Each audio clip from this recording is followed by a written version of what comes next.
우리의 발걸음은 무엇을 담고 있습니까? 사람들은 어쩌면 이 발자국, 그 사람의 흔적으로 우리를 평가하고 있을지도 모르겠습니다.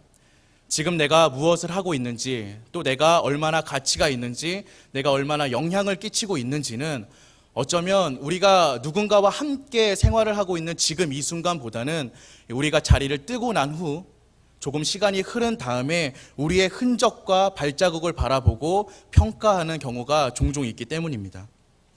때문에 우리는 우리의 뒤를 돌아보고 우리는 어떤 흔적을 남기고 있는지, 또 우리는 어떤 발자국을 이어가고 있는지 고민하고 또 생각해 볼 필요가 있습니다. 오늘 바울은 내가 내 몸에 예수의 흔적을 지니고 있노라 라고 말하고 있습니다. 바울이 말하고 있는 흔적은 스티그마라는 단어입니다. 이 스티그마라는 단어는 원래 소유권을 표시하는 낙인이라는 뜻의 단어입니다. 노예나 짐승에게 찍어주는 낙인. 그래서 이제 이것은 내 것이다 라고 표시하는 조금은 불명예스러운 단어가 바로 이 스티그마라는 단어입니다. 그런데 바울은 이러한 단어 스티그마를 너무나 자랑스럽게 그리고 너무나 영광스럽게 사용하고 있습니다. 내가 내 몸에 예수 그리스도의 흔적을 가졌노라. 조금 다르게 표현하자면 이제 나는 예수의 종입니다. 이제 나는 예수의 노예입니다. 이제 나는 예수 그리스도의 소유입니다 라는 고백을 너무나 영광스럽고 너무나 자랑스럽게 하고 있는 것입니다. 그렇다면 바울이 이토록 자랑스럽게 말하고 있는 예수의 흔적이라는 것이 도대체 무엇이겠습니까? 바울은 오늘 말씀을 통하여서 십자가만이 나의 가장 큰 그리고 나의 가장 유일한 자랑이라고 고백하고 있습니다. 십자가라는 것은 어쩌면 인류를 통틀어서 인류 역사 중에 가장 처절하고 가장 끔찍한 형벌틀이었을지도 모르겠습니다. 로마인들조차 그것이 너무 두려워서 꺼려했던 형벌이었고, 또한 나무에 달려 죽는 것이 너무나 큰 저주라고 생각했던 유대인들에게는 더없이 끔찍했던 그 십자가. 그러나 바울에게는 그 십자가가 너무나 자랑스러운 것이었습니다. 물론 이 십자가는 신비적인 것도 아니었고 상징적인 것도 아니었습니다. 그것은 어떠한 예술적인 묘사도 아니었습니다. 바울에게 십자가는 역사적이고 실제적인 것이었습니다. 그리고 그 십자가는 바울의 생애를 완전히 뒤집어 놓은 존재였습니다. 사실 바울에게는 너무나 자랑할 것이 많았던 사람이었습니다. 바울은 로마 시민권자였으며 또 유대인들 중에서도 바리새인이었고, 당대 최고의 엘리트라고 불리었던 이 가말리엘의 문화생이었으며, 또한 히브리어 또 헬라어에 능통했던 언어의 천재라고 불리었던 사람이었습니다. 그러나 십자가를 만난 바울은 자기가 자랑할 만한 이 모든 것을 분토처럼 여겼다라고 성경은 기록하고 있습니다. 세상의 모든 자랑거리를 거부하고 오직 십자가, 그 십자가만이 자기의 자랑거리가 되었다라고 성경은 계속해서 기록하고 있습니다. 그리고 바울은 십자가 이외의 것을 자랑하는 것에 대하여 결코 그럴 수 없느니라, 하나님께서 금하셨다라고 표현하며 그것에 대하여 단호하게 거절하였습니다. 결단코 십자가 외에는 자랑할 것이 없고 나의 인생을 통틀어 십자가 외에는 높여드릴 것이 없다라고 바울은 선언하는 것입니다. 그렇다면 바울을 이토록 바꿔놓은 이 십자가라는 것이 도대체 무엇입니까? 바울의 인생을 뒤바꿔 놓았던 그 십자가, 그것은 다른 십자가가 아니라 예수 그리스도께서 달려 죽으셨던 십자가였습니다. 예수님께서 십자가에 달리지 않았다면 바울은 결코 자신의 목숨을 십자가에 걸지 않았을 것입니다. 우리는 결단코 우리의 죄 때문에 스스로를 구원할 수 없습니다. 그런데 거룩하신 예수님께서 십자가에 매달려 죽으심으로 인하여 우리의 죄를 모두 책임져 주셨습니다. 그리고 우리를 구원해 주셨습니다. 어떤 사람들은 심판자로서의 하나님을 거부합니다. 싫어합니다. 그래서 그들은 자신을 사랑해 주시고 나를 이해해 주시고 나를 용납해 주시는 하나님, 그래서 그들 자신의 기준을 가지고 하늘나라에 들어오는 걸 환영해 주시는 하나님만을 섬기려고 합니다. 그래서 어쩌면 그들은 하늘나라에 들어갈 수 있는 조건인 내가 거룩한 것 같이 너희도 거룩하라 라는 그 예수님의 요구를, 하나님의 요구를 거절하고 싶어 합니다. 그러나 하나님께서는 오직 거룩해 된 자, 조금 다시 표현하자면 구원받은 자, 우리의 죄를 모두 해결받은 자만을 하늘나라에 들어갈 수 있다라고 분명하게 말씀하고 계십니다. 그렇다면 이제는 우리에게는 두 가지 중에 한 가지만을 선택할 수 있는 길이 놓여져 있습니다. 하나님의 기준을 따르든지 아니면 우리의 기준을 따르는 것입니다. 하나님은 우리의 죄를 용서해 주시기를 원하고 계십니다. 그러나 하나님께서는 자신의 의미대로 상벌하시는 것이 아니라 공의로우시고 거룩하신 그분의 성품에 따라 만민을 공의롭게 대하시기를 원하십니다. 그리고 그 하나님의 사랑하심과 공의로우심이 예수 그리스도를 십자가에 못 박은 것입니다. 예수님께서 십자가에서 죽으셨고 죄에 대한 형벌을 모두 받으셨습니다. 그리고 그것만이 우리가 구원받을 수 있는 유일한 길이 되었습니다. 우리는 우리의 죄를 인정하고 예수 그리스도를 믿을 때 하나님께서 우리를 거룩하고 또 죄를 해결해 주십니다. 우리를 그리스도의 의의 옷으로 덧입혀 주시는 것입니다. 그러나 죄가 해결되는 이 모든 과정에 의미를 부여하는 것은, 그리고 이 모든 과정이 의미를 가질 수 있는 유일한 길은 오직 십자가밖에 없습니다. 십자가가 없다면 우리의 죄의 해결도 없으며 우리에게 구원도 없는 것입니다. 하나님의 사랑이 우리에게 십자가와 용서와 구원을 마련해 주신 것입니다. 하나님은 우리를 사랑하셨기 때문에 자신의 아들을 우리에게 보내셨고 우리를 대신하여 죽게 만드셨습니다. 그러므로 예수님께서 십자가에서 죽으셨다라는 단순한 사실은 우리에게 아무런 의미가 없습니다.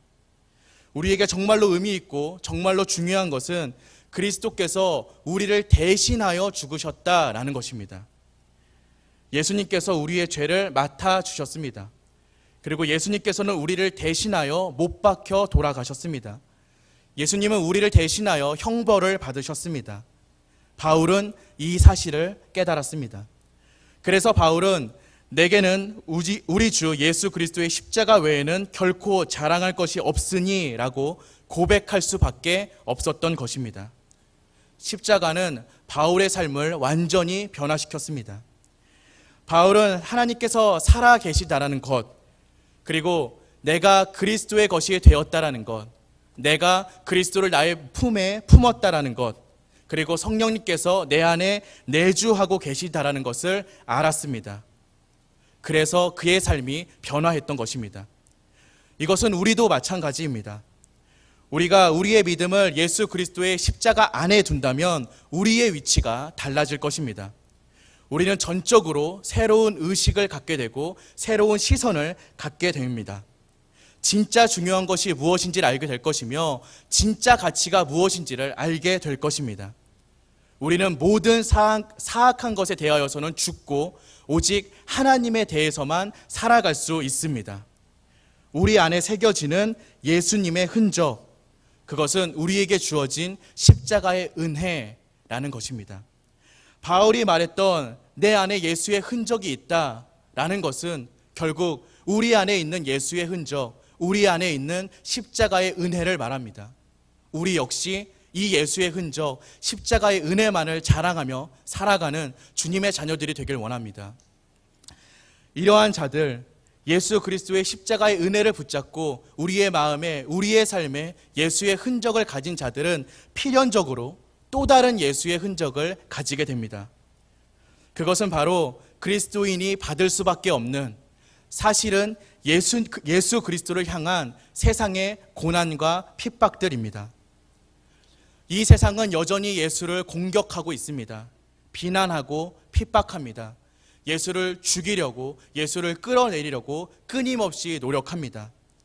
그러나 그분께서는 이 세상에 육신으로 거하지 않으시기 때문에 그분을 마음에 품은 우리들을 향하여 그 고난과 핍박의 화살들이 향하여 있습니다.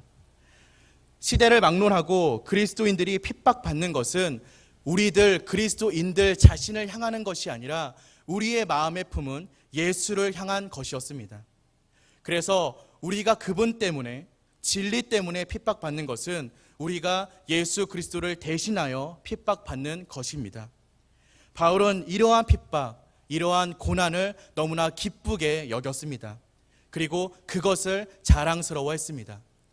내가 예수 그리스도를 대신하여 세상의 핍박을 받았노라. 내가 예수 그리스도를 대신하여 고난받고 있노라. 나에게 이러한 흔적이 있노라. 바울이 자랑했던 것은 바로 이러한 것이었습니다. 사랑하는 성도 여러분들께서는 예수 그리스도를 인하여 아파하고 슬퍼하셨던 흔적들을 가지고 계십니까? 예수 그리스도 때문에 묵묵히 참아야 했던 아픔들을 가지고 있으십니까? 혹시 그러한 일들 때문에, 그러한 고난들 때문에, 그러한 눈물들 때문에 슬퍼하고 힘들어하고 계십니까? 그것이 사랑의 흔적인 줄로 믿으시기 바랍니다. 그것은 하나님이 우리와 함께하고 계신다라는 자랑스러워할 만한 사랑의 흔적들입니다. 그리고 그 흔적들은 우리를 넘어지게 하는 것이 아니라 오히려 우리를 지켜주고 세워주는 흔적들입니다. 예수님에게는 우리를 향한 흔적들이 너무나 많이 있었습니다. 우리를 위해 가시관을 쓰신 흔적이 있었습니다. 우리를 위해 못 박히신 흔적이 있었습니다. 몇 번씩이나 넘어지고 짊어지고 가신 십자가의 흔적이 있었으며 우리를 위해 맞으신 채찍질의 흔적이 있었습니다. 우리를 위해 땀 흘리신 흔적들, 우리를 위해 눈물 흘리셨던 흔적들, 그리고 우리를 위해 기도하셨던 그 무릎의 흔적들, 우리를 사랑하신 흔적들이 예수님께는 너무나 많이 남아 있었습니다. 우리에게도 예수님이 그러하셨듯 그분을 향한 흔적들이 남아있기를 원합니다. 바울이 나에게 예수의 흔적이 있다고 자랑한 것과 같이 우리 삶에도 예수의 흔적이 가득가득 남아있기를 소망합니다. 그 사랑의 흔적들이, 그분이 함께 하심의 흔적이, 그리고 그분을 위해 눈물 흘렸던 흔적이, 그분의 손을 붙잡고 기도했던 우리 무릎의 흔적이, 우리 삶에 십자가의 흔적이 보이지 않는다면 우리는 과연 이 삶을 살아가는 동안에 무엇을 자랑할 수 있으며 무엇을 보여줄 수 있겠습니까? 아름다운 사람은 머문 자리도 아름답다라는 문구가 있습니다. 우리는 이 땅에 어떠한 흔적을, 또 어떠한 자리를 보여주고 가야겠습니까? 그리고 우리 몸에는 어떠한 흔적들이 남아 있어야 하겠습니까? 자랑스러운 십자가를 통해서 우리 삶에 십자가의 사랑의 흔적들이 가득하기를 소망합니다. 우리 눈에는 그분을 위하여 흘렸던 눈물의 흔적들이, 우리 무릎에는 그분의 손을 붙잡고 기도했던 그 기도의 흔적들이, 우리의 손과 발에는 그분의 말씀과 그분의 진리를 전하기 위해 노력했던 전도의 흔적들이, 그렇게 우리 삶 가운데 예수 그리스도의 흔적들이 가득하기를 소망합니다. 그리고 그러한 우리의 삶이 예수님 앞에 자랑거리가 되기를 소망합니다. 오직 십자가를 자랑하는, 오직 예수님만을 살아갔던 그 예수 그리스도의 흔적들만을 자랑하는 저와 여러분이 되시기를 기도합니다. 그리고 그 흔적을 통하여서 예수님께 잘하였다 칭찬받는 저와 여러분 되시기를 주님의 이름으로 기도하겠습니다. 우리 함께 기도하시겠습니다. 사랑이 많으신 하나님, 우리는 주님 앞에 너무나 부족한 사람들입니다. 죄가 많아 무엇 하나 꺼내놓을 수 없는 자들입니다. 그럼에도 우리는 노예가 자기 사슬을 자랑하듯 우리의 소유를 자랑합니다. 우리의 어리석음을 깨닫게 하시고 용서하여 주시옵소서. 우리가 붙들고 우리가 자랑할 것은 오직 십자가뿐입니다. 죄 많고 흠 많은 죽을 수밖에 없는 우리를 영생의 구원으로 인도하신 주님의 은혜가 아니면 우리가 무엇을 자랑하겠습니까? 우리의 삶과 입술을 주관하시어 오직 주님의 십자가만을 자랑케 하여 주시옵소서. 오직 주님의 은혜만을 자랑하게 하여 주시옵소서. 이 시간 바울이 가지고 있었던 예수의 흔적이 우리에게도 함께하길 원합니다. 주님을 향하여 흘렸던 눈물과 기도의 흔적들이, 주를 대신하여 받는 핍박의 흔적들이 우리 삶에 있게 하여 주시옵소서. 주를 위해 살고 주를 위해 죽는 우리가 되게 하여 주시옵소서. 이 시간 우리의 마음과 발걸음을 축복하시사 주관하시고 인도하여 주시옵소서. 주님의 뜻대로만 살아감을 통하여 주님의 형상대로 변화되어지고 그렇게 우리의 삶에 주님의 향기와 주님의 흔적이 가득 퍼져나갈 수 있도록 주님께서 늘 임재하시고 인도하여 주시옵소서. 동행하시며 부어주실 주님의 은혜를 기대하오며 이 모든 말씀 우리 주 예수 그리스도 이름으로 기도드립니다. 아멘. 우리 찬송가 94장 함께 찬양하시겠습니다.